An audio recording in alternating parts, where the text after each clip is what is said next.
이제 앞으로 내가 이 집에서 살 생각이다. 아버지, 그게 무슨 말씀이세요? 지금까지 그런 적 없으셨잖아요. 네 엄마 세상 떠나고 나도 마음 추스를 시간이 필요했을 뿐이다. 조만간 짐 싸서 올라가마. 아버지, 이건 너무 일방적이잖아요. 일방적이긴 내가 너한테 집 내어줄 때 약속했던 거 잊었어? 아니, 그게 아니고, 아버지, 저희 집에는 애도 있어서 번잡스럽고 아버지 사시기에도 불편하시잖아요. 그리고 나이 들면 시골 사는 게 좋다면서요?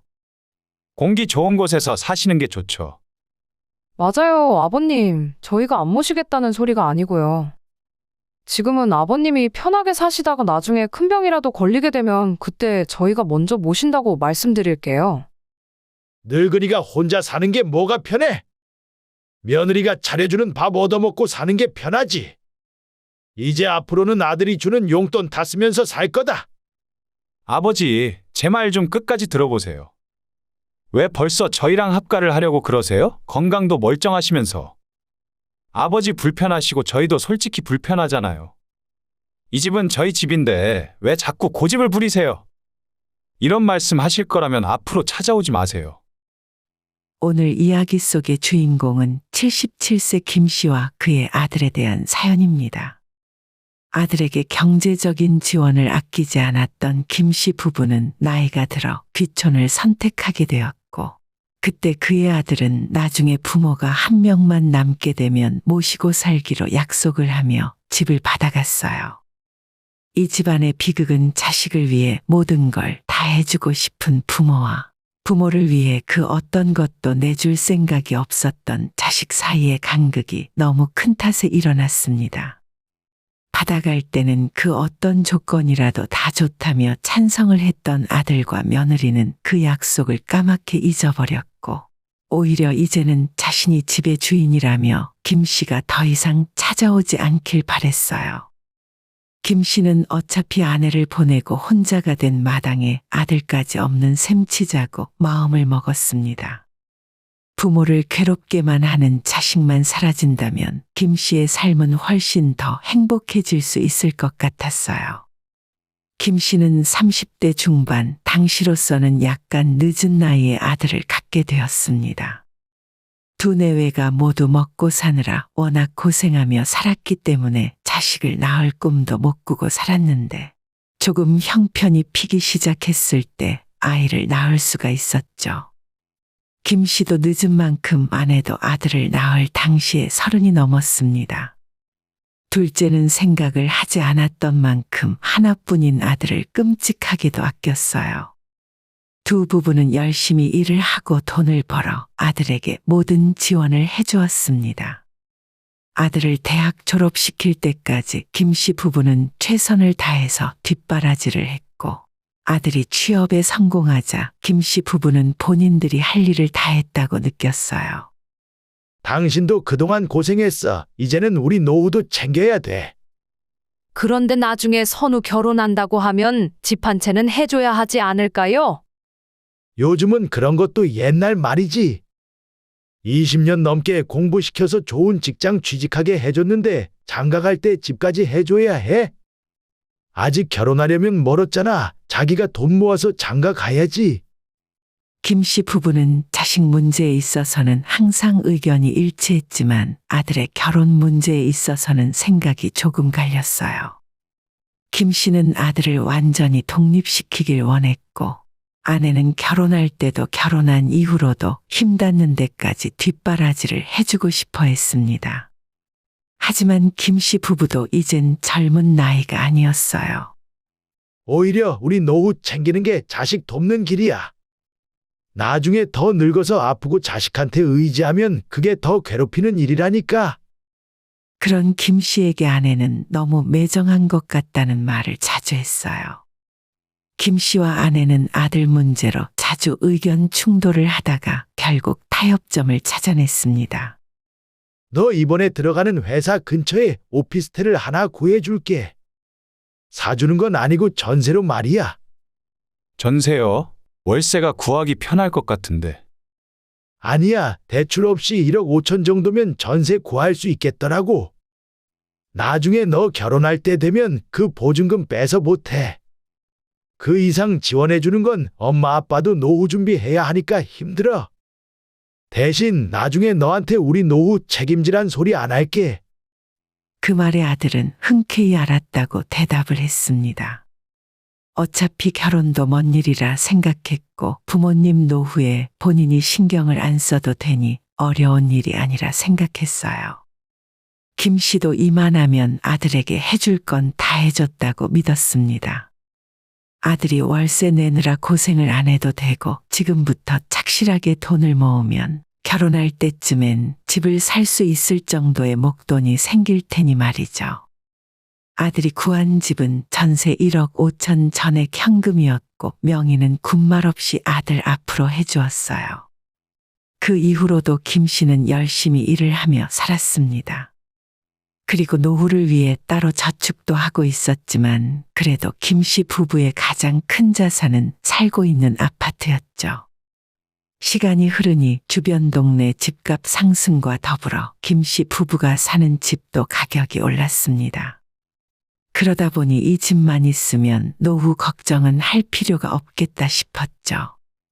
아들 결혼하고 나면 우리도 이 집 팔고 시골 내려가서 집 짓고 편하게 살자. 서울에서 아파트 하나 끌어안고 사는 것보다 팔고 지방으로 내려가면 쾌적한 단독주택에서 편히 노후를 보낼 수 있었죠. 다행스럽게도 아내는 김 씨의 의견에 동의하고 같이 가겠다고 말했어요. 그리고 아들은 몇 년 후 결혼 소식을 전했습니다. 2살 연하의 아가씨를 신부감이라며 집에 데려왔죠. 김 씨와 아내는 아들이 좋다고 하는 사람이라면 누구든 상관없었습니다. 몇 번 보고 모든 걸 알 수도 없었지만 겉으로 보기에 그 아가씨도 큰 문제가 있어 보이진 않았어요. 김 씨는 아들을 따로 불러 이야기를 했습니다. 너 살던 집은 이제 빼고 신혼집 알아봐라. 안 그래도 집주인한테는 이야기해놨어요. 잘했다. 신혼집은 잘 상의해서 구해봐. 나머지는 그쪽에서 하자는 대로 거의 맞춰줄게. 생략하겠다고 하면 다 생각해도 되고 예물 해달라 하면 해주고. 그 말에 아들도 고개를 끄덕였어요. 아들의 결혼 소식을 듣고 얼마 후 김 씨 부부도 집을 내놓기로 했습니다. 약 10년 전에 큰 마음 먹고 분양받았던 아파트는 그 사이 2배 이상 가격이 훌쩍 올라 있었죠. 이제 집을 팔고 나면 시골 내려가서 살 준비를 하고 있었는데 얼마 후 아들이 집에 찾아와 이렇게 말을 했습니다. 여자친구 집에 여유가 없어서 제 전세금을 빼도 집 장만하긴 힘들 것 같아요. 그 말은 김 씨 부부에겐 당황스러운 소리였습니다. 아들도 예비 며느리도 둘 다 30이 넘었는데 그동안 모아놓은 돈이 없다는 것이 조금 이상하게 들렸죠. 그러면서 아들이 한다는 소리가 가관이었어요. 그러지 마시고 이 집 저희한테 주세요. 너무나도 당당한 아들의 요구에 김 씨도 딱 잘라 거절의 말이 나오지가 않았습니다. 김 씨 부부가 귀촌을 한다고 하니 이 집이 탐이 나는 것 같았어요. 너희들 대출받아서 전세 얻으면 될 거 아니냐? 애초에 그렇게 약속이 되어 있었고. 여자친구 쪽에서 똑같이 해주면 저도 어떻게든 해보겠는데요. 그게 안 되니까 참 난감하네요. 두 사람이 모아둔 돈이 많지 않아 가진 돈을 싹싹 긁어도 은행 대출을 많이 받아야 한다는 말에 김 씨와 아내는 고민에 빠졌어요. 일단 아들을 다시 돌려보내고 아내와 상의를 하게 됐는데 아내는 내심 아들의 뜻대로 해주고 싶은 눈치였습니다. 대신 전세금 뺀 돈은 우리가 받으면 되잖아요. 우리 가진 돈이랑 합쳐서 시골에 집 한 채 사도 돈이 남을 거예요. 어차피 우린 연금 나오는 것도 있고 먹고 사는데 큰 문제는 없을 것 같은데. 하지만 김 씨 생각은 아내와는 달랐어요.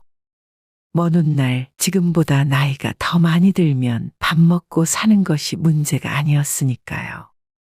언젠가는 몸이 아프기 시작하면 치료비나 간병비 등등 목돈 들어갈 일이 많았습니다. 무엇보다 수중에 돈이 있어야 자식에게 아쉬운 소리 하지 않고 살아갈 수가 있었죠. 그런데 김 씨가 제대로 결론을 내리기도 전에 아들에게서 전화가 걸려왔어요. 여자친구랑 상의를 해봤는데요. 일단 그 집을 저희 주시면 나중에 엄마 아버지가 원하실 때 모시고 살게요.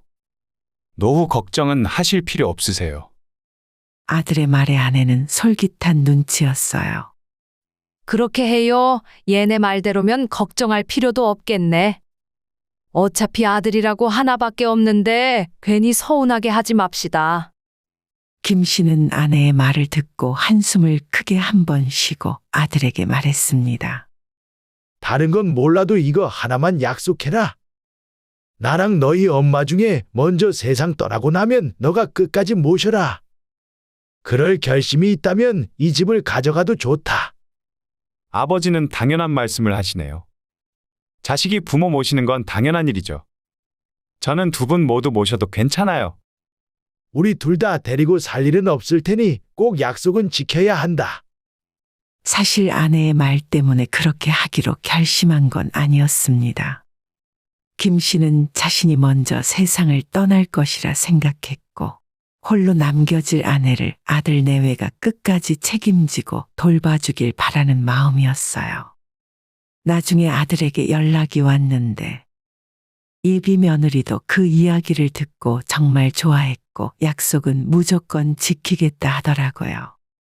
아들은 결혼식에 맞춰 살던 전셋집을 빼서 김 씨에게 돈을 주었고 김 씨 부부는 이미 시골의 마당에 있는 작은 주택을 사서 이사를 했어요. 그리고 아들에게 아파트를 넘겨주기 위해 법무사 사무소를 함께 찾아갔습니다. 집을 넘겨주시려면 증여 계약서를 쓰셔야 합니다.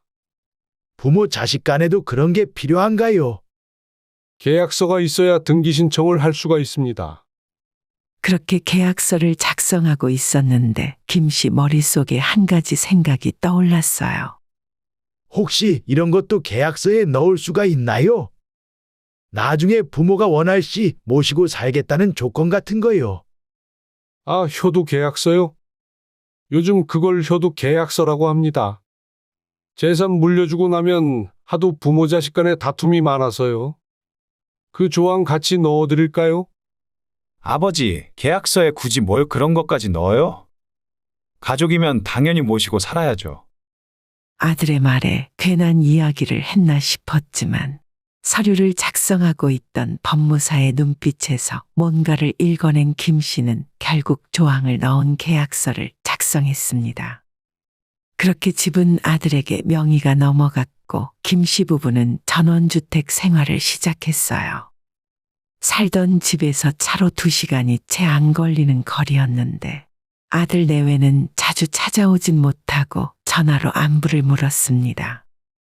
하지만 김 씨 부부가 볼 일이 있어 가끔 서울에 올라가면 항상 아들 며느리는 자기들 집에 들러 밥을 먹고 가라던가 아예 잠을 자고 가라는 식으로 살뜰하게 부모를 챙겼어요.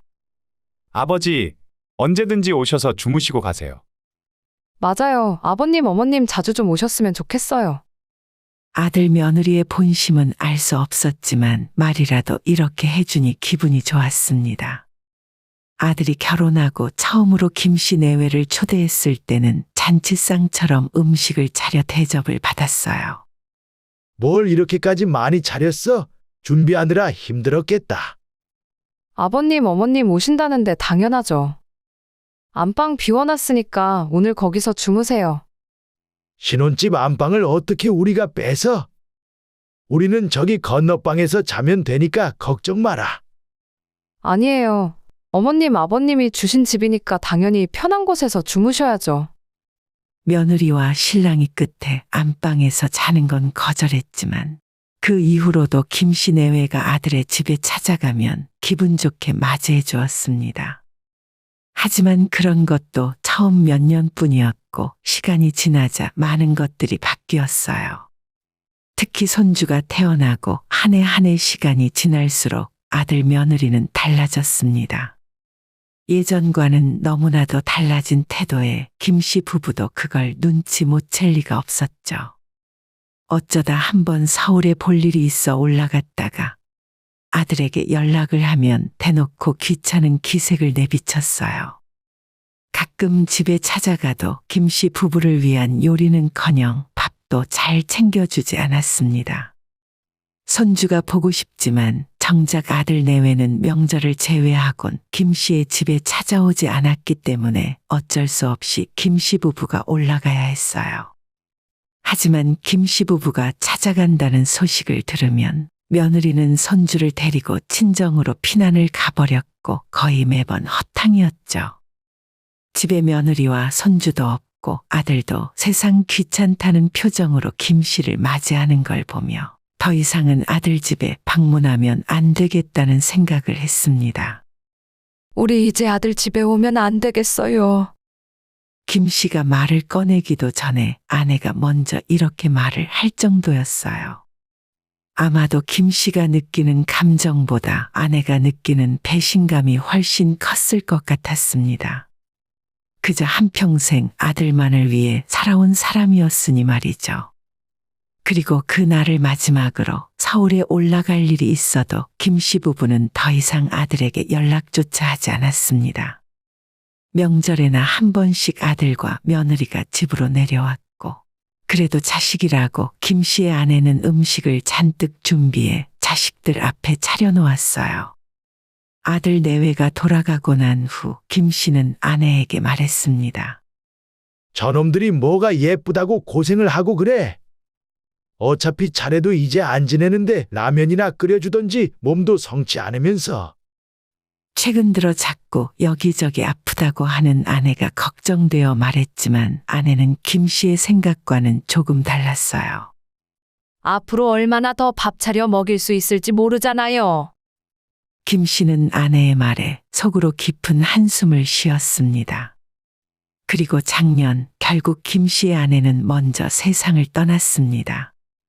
김씨는 본인이 먼저 죽고 나면 혼자 남겨질 아내 걱정을 하며 살았는데 막상 아내가 먼저 떠나고 나니 실감이 나질 않았어요. 둘이 살던 집에 혼자 남겨지고 한동안은 멍하니 지냈습니다.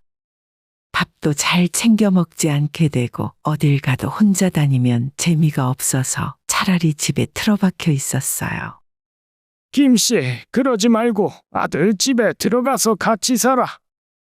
이 동네에서 친해진 이웃은 그런 김씨의 모습을 보고 아들 집에 가라는 말을 할 정도였습니다. 하지만 어디 아픈 곳이 있는 것도 아니고 마지막으로 찾아갔을 때 아들에게 눈치를 받았던 걸 생각하면 그마저도 고개를 가로젓게 되었죠.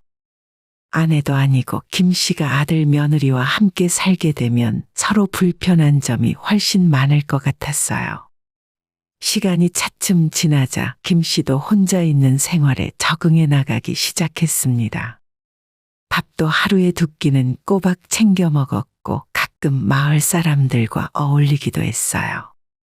아내가 떠나고 처음 한 달 정도는 아들이 자주 전화도 걸어 안부를 묻고 며느리와 함께 주말이 되면 반찬을 만들어 찾아오기도 했었는데 안 하던 짓을 갑자기 하려고 하니 한 달이 채 가지 못했습니다. 그런 아들에게 김씨는 아무런 말도 하지 않았어요. 하지만 김씨는 이번 겨울에 큰일을 당하고 말았어요. 눈이 엄청 많이 온 다음 날 집으로 올라오는 마을길에 얼어있는 눈을 밟고 넘어져서 골반과 무릎이 크게 다치고 손목에 금이 가는 사고를 당했습니다. 혼자 거동을 하기 힘들어 병원에 2주 넘게 입원을 해 있었는데 아들은 입원 첫날에 한 번 와서 면회를 하더니 그리고 한 번도 찾아오지 않았어요. 김씨의 나이도 77세였고 아내도 없이 혼자 병원 생활을 하게 되니 자신이 언제 잘못되어도 이상하지 않은 때라는 생각이 들었습니다. 그리고 김씨의 병문안도 제대로 오지 않는 아들과 며느리를 생각하면 원망과 그리움으로 복잡한 마음이었어요. 결국 김씨는 퇴원을 하자마자 아들에게 전화를 걸었습니다. 이번 주말에 별일 없지? 너희 집에 좀 올라가려고 한다. 저희 집에요? 퇴원하신 지 얼마 되지도 않으셨잖아요. 괜찮다. 이제 걸어 다닐 만해. 근데 갑자기 무슨 일로 오시려고요? 그냥 너랑 며느리 얼굴도 보고 우리 손주도 궁금해서. 생전 안 하던 말을 하는 김 씨가 이상했는지 아들이 얼떨결에 그러라고 대답했습니다. 그리고 주말에 아들 집에 올라갔더니 며느리가 어색한 얼굴로 맞이했어요. 나 자고 갈 생각 없다. 그냥 너희들 얼굴 보고 밥이나 같이 한 끼 먹으려고 온 거야. 이런 말을 먼저 꺼내며 며느리와 아들을 안심시켜야 하는 본인의 처지가 스스로 답답하게 느껴졌어요. 그리고 같이 점심을 먹고 며느리가 내어주는 커피를 마신 후 일어나려고 하는데 아들이 저녁까지 먹고 가라며 김 씨를 붙잡았습니다. 최근 들어 그런 적이 없던 아들이 어쩐 일로 그러나 의아한 생각이 들었어요. 아들과 며느리는 저녁 준비를 위해 장을 봐오겠다며 손주와 함께 밖으로 나갔고 김 씨는 혼자 덩그러니 남겨져 집을 지키다가 답답한 마음에 산책을 하러 나갔어요. 그런데 집 앞을 얼마 걷기도 전에 아들과 며느리의 목소리가 아파트 공터에서 들려왔습니다. 아니, 진짜 이러다가 같이 살자고 하시면 어떡해? 당신이 확실하게 이야기 좀 해봐. 알아. 나도 그래서 아버지한테 저녁 드시고 가라고 했잖아. 이따 술이나 한 잔 같이 하면서 말씀드려보려고. 근데 아버님 진짜 그 약속 지키라고 하시는 건 아니지? 그러니까 괜히 계약에서 그런 걸 집어넣어서 이 난리야. 나도 이럴 줄 알았나. 그때는 그냥 별 생각 없이 하시는 줄 알았지. 작년에 어머님 돌아가시고 난 뒤로 자꾸 우리랑 같이 살고 싶어 하시는 것 같아. 아버님 앞으로 10년, 20년 넘게 사시면 난 그렇게 오랫동안 못 모시고 살아. 걱정 마. 우리 아버지 예전부터 건강이 안 좋았는데 뭐. 조만간 우리 집이 아니라 요양원으로 모셔야 할 거야. 아들과 며느리는 아파트 건물 기둥 뒤에 숨어 있는 김 씨를 끝내 발견하지 못했어요. 아내를 잃은 슬픔이 아직 가시기도 전인데 이젠 아들까지 잃어버린 기분이었습니다. 그동안 아들 집에 왔다가 섭섭했던 것이나 태도가 달라진 모습에 괘씸했던 것들은 오늘 일에 비하면 아무것도 아니었어요. 도가 지나친 아들 며느리의 대화에 이젠 김 씨도 아들을 포기해버리고 싶었습니다. 김 씨는 한참을 아파트 놀이터 벤치에 앉아 생각을 정리하다가 집으로 올라왔어요. 아버지, 어디 다녀오셨어요? 김 씨는 뭔가 결심을 한 듯 입을 열었습니다. 사실 오늘 내가 너희 집에 찾아온 이유는 말이다. 거기까지만 이야기했는데 아들과 며느리 모두 깜짝 놀라는 것을 느낄 수 있었습니다. 이제 앞으로 내가 이 집에서 살 생각이다. 아버지, 그게 무슨 말씀이세요? 지금까지 그런 적 없으셨잖아요. 네 엄마 세상 떠나고 나도 마음 추스를 시간이 필요했을 뿐이다. 조만간 짐 싸서 올라오마. 아버지, 이건 너무 일방적이잖아요. 일방적이긴 내가 너한테 집 내어줄 때 약속했던 거 잊었어? 아니, 그게 아니고, 아버지, 저희 집에는 애도 있어서 번잡스럽고 아버지 사시기에도 불편하시잖아요. 그리고 나이 들면 시골 사는 게 좋다면서요. 계속 공기 좋은 곳에서 사시는 게 좋죠. 맞아요, 아버님. 저희가 안 모시겠다는 소리가 아니고요. 지금은 아버님이 편하게 사시다가 나중에 큰 병이라도 걸리게 되면 그때 저희가 먼저 모신다고 말씀드릴게요. 며느리까지 나서며 김 씨를 설득하려고 애를 썼습니다. 늙은이가 혼자 사는 게 뭐가 편해? 며느리가 차려주는 밥 얻어먹고 사는 게 편하지.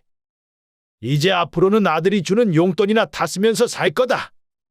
아버지, 제 말 좀 끝까지 들어보세요. 왜 벌써 저희랑 합가를 하려고 그러세요? 건강도 멀쩡하시면서. 아버지 불편하시고 저희도 솔직히 불편하잖아요.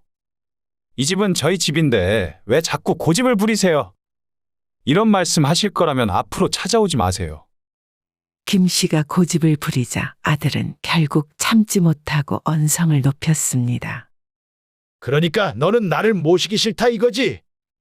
김 씨가 다시 한번 묻자 아들은 그렇다고 대답했어요. 그래, 너희 생각 잘 알겠다. 그리고 두말 없이 짐을 챙겨서 아들의 집을 빠져나왔어요. 집으로 돌아온 김 씨는 다음 날 아침 일찍 다시 서울로 올라와 예전 아파트 계약서를 작성한 법무사를 찾아갔습니다. 예전에 여기서 이런 계약서를 작성한 적이 있었는데 집을 다시 돌려받을 수가 있겠습니까? 계약서를 확인한 법무사는 김 씨의 얼굴을 확인하고는 기억이 떠오르는 눈치였어요.